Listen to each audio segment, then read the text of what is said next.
audience, not necessarily a microfinance specialist audience.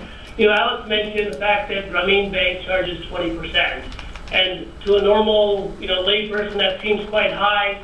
But in microfinance, because of the high cost of delivery, going out to remote villages, and giving very tiny loans, typically this is quite, reasonable within a microfinance context to charge 20%. And in fact, if you compare it to a regular bank, they might have a lower interest. If you look at it from a full transaction cost from the perspective of the borrower, number of trips to the bank branch, lost wages and bus fare, and so on, 20% actually becomes, very reasonable to them.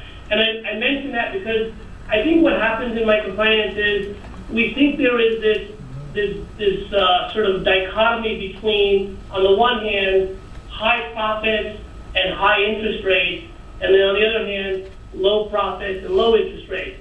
So the classic dichotomy here is Compartamos in Mexico charging 85% interest, very high return on equity, versus Grameen Bank charging, within a microfinance context, arguably the lowest interest around 20% and getting low profits, or at least applying those profits back to its customer. I think there's a middle path. It's not, it doesn't have to be high rates, high profits, low rates, low profits.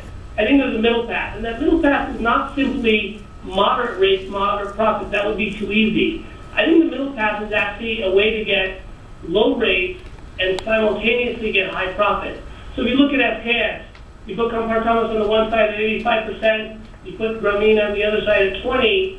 FKS today, our average lending rate is 27%.